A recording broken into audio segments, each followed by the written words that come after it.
ఈ నెల 21న సాయంత్రం 5 గంటలకు కడప మున్సిపల్ మైదానంలో సాంస్కృతిక కార్యక్రమాలతో కన్నుల విందుగా కమనీయ రమణీయ శ్రీ సీతారాముల కళ్యాణోత్సవం జరుగుతుందన్నారు. అలాగే 22వ తేదీన గురువారం ఉదయం 7 గంటల నుంచి చిన్నచౌక్లోని ఆంజనేయ స్వామి ఆలయం నుంచి శ్రీరామ మహాశోభయాత్ర ప్రారంభమవుతుందన్నారు. ఈ మహాశోభయాత్రలో భజన బృందాలు, కోలాట కోలాహలం, బజరంగి విన్యాసాలు, కేరళ వాయిద్యాల కేరింతలు, పిల్లన గ్రోవి పిలుపులు, తప్పెట దరువుల తందనాలు, రాజస్థాన్ యువతుల డప్పు దరువులు ఇలా మొత్తంగా 40 రకాల సాంస్కృతిక కార్యక్రమాలు ప్రత్యేక ఆకర్షణగా నిలుస్తాయన్నారు. అంతేకాకుండా వచ్చిన భక్తులకు మజ్జిగ, మంచినీటి సౌకర్యంతో పాటు అన్నప్రసాద కార్యక్రమం శోభాయాత్ర వెంట అందుబాటులో ఉంటుందని వారు తెలిపారు. ప్రతి ఒక్కరూ కార్యక్రమంలో పాల్గొని విజయవంతం చేయాలని ఈ సందర్భంగా కోరారు. ఈ కార్యక్రమంలో టీడీపీ పోలిట్ బ్యూరో సభ్యుడు శ్రీనివాసరెడ్డితో పాటు అయోధ్య ఐక్యవేదిక కమిటీ ప్రతినిధులు, హిందూ సంఘాల నేతలు పాల్గొన్నారు.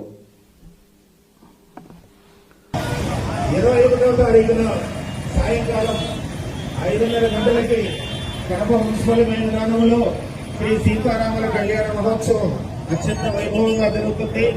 22వ తారీఖున ఉదయం 7 గంటల నుంచి చిన్నచౌక్ ఆంజనేయ స్వామి గుడి నుంచి హౌసింగ్పేట కాలనీ రామాలయం వరకు శోభాయాత్ర జరుగుతుంది.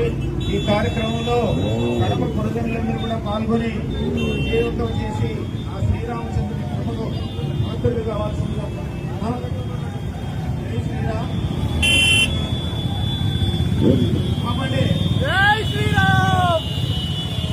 ఎస్ఐ గారి జీవి వెళ్తుంది. జీవి వెంటనే డీజే వెళ్ళాలి. డీజే తర్వాత మన వాహనాలన్నీ కూడా వెళ్ళాలి. దయచేసి కూడా ముందుకు పోయేది బయటకు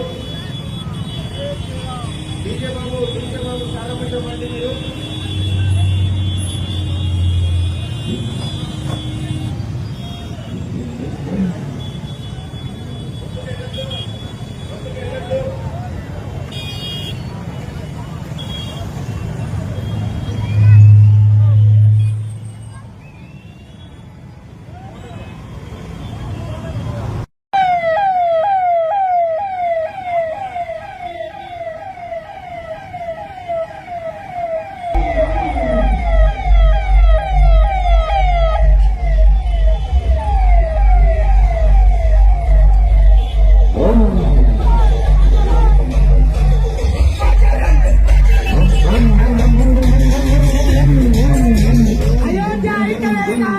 వారి ఆధ్వర్యంలో ఈ నెల 21వ తేదీ సాయంత్రం 5 గంటలకు కడప నగరంలోని మున్సిపల్ గ్రౌండ్లో సీతారాముల వారి